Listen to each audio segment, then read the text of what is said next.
Bonjour. Aujourd'hui, on va voir ensemble la différence entre une application stateful et une application stateless. Une application stateless, c'est-à-dire c'est une application sans état.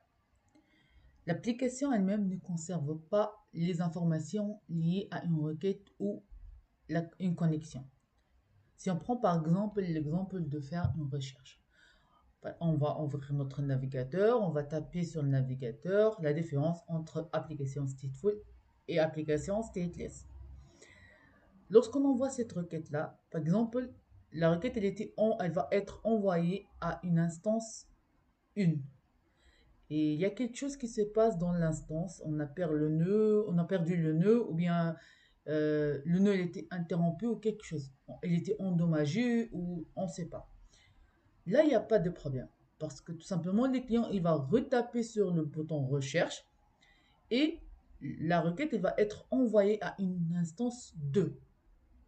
Et du coup, il n'y a pas de dépendance dans le serveur. On peut envoyer, en fait, la requête peut être traitée par instance 1, 2, 3. En fait, c'est pas, on n'a pas, il n'y a pas de dépendance entre les instances. D'accord?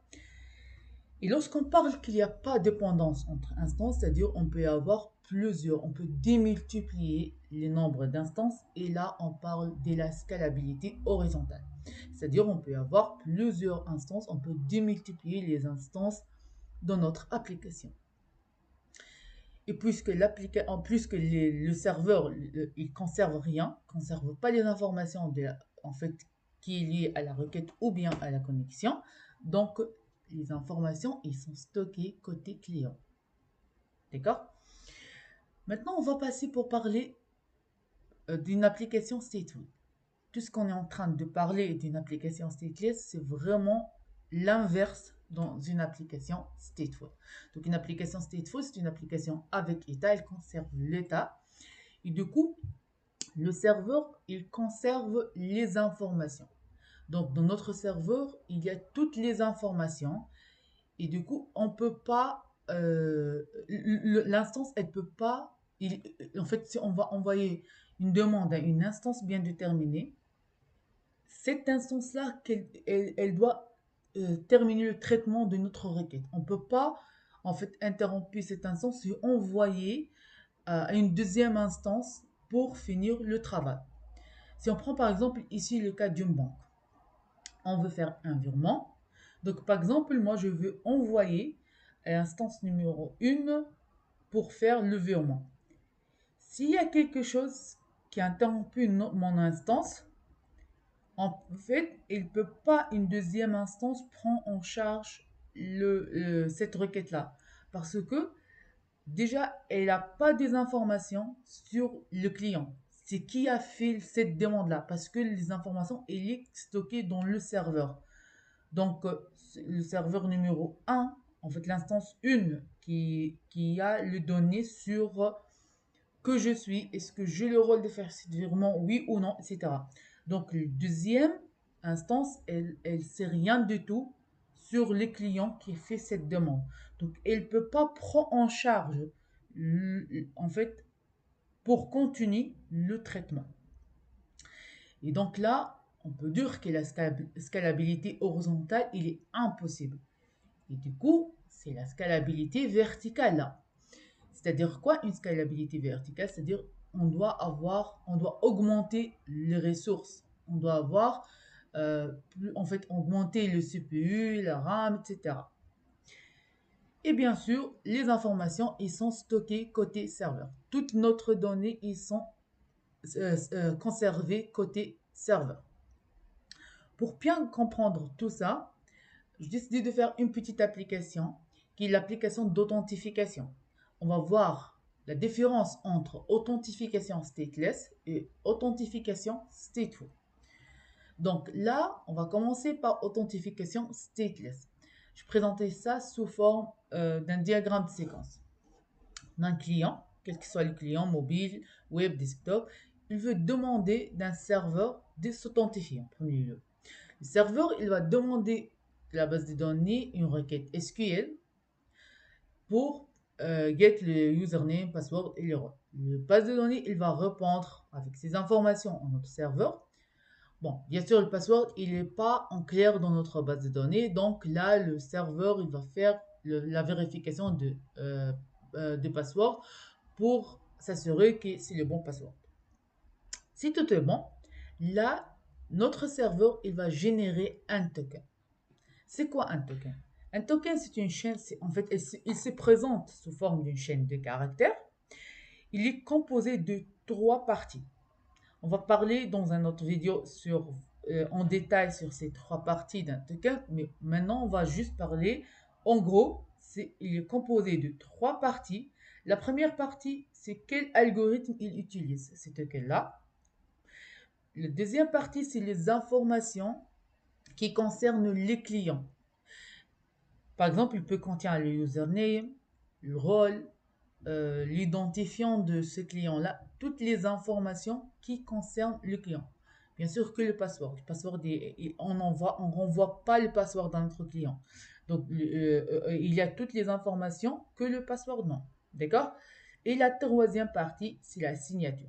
En fait, on utilise la signature après pour être sûr que c'est le bon token. Ce token-là, il n'était pas modifié. D'accord? Donc, maintenant, donc, le serveur, il va générer un token. Il va envoyer à notre client des sons. Vous êtes authentifié. Et avec ce 200, il va envoyer ce token-là. Donc, notre client, il va faire quoi? Il va faire 7 cookies. Donc, il va prendre son cookies et il va mettre le token. Donc, il va sauvegarder le token et il va l'enregistrer dans son local storage. Donc, il va enregistrer son JWT. Après, si notre client il veut exécuter une deuxième requête, par exemple, il veut faire get data ou post data ou une autre requête.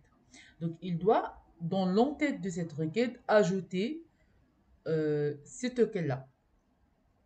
Après, lorsqu'il va envoyer un serveur, par exemple, il va envoyer instance 1, la get data avec le token en header. Là, le serveur il va faire quoi? Déjà, il va trouver le token. Il va en premier lieu vérifier la signature du token qui en fait, il doit être bonne, sinon il va annuler il va pas traiter la requête. Et dans le token, il y a déjà en fait, le rôle de ce client-là. Est-ce qu'il a le droit de faire ce traitement, oui ou non? Donc, l'instance numéro 1, elle peut faire le traitement et elle peut voir si ce client-là, il a le droit de faire ces traitements-là. Il peut faire la vérification des signatures, elle peut faire tout et après, il va envoyer pour en fait, la base de données pour avoir les informations que le client il veut, s'il a le droit bien sûr, et il va répondre à notre client avec 200 ou bien 403 s'il n'a pas le droit, s'il n'est pas autorisé. Si par exemple il y a quelque chose qui se passe à l'instance 1, donc on peut envoyer cette requête à l'instance numéro 2 ou 3 parce que toutes les informations, elle est déjà dans notre requête.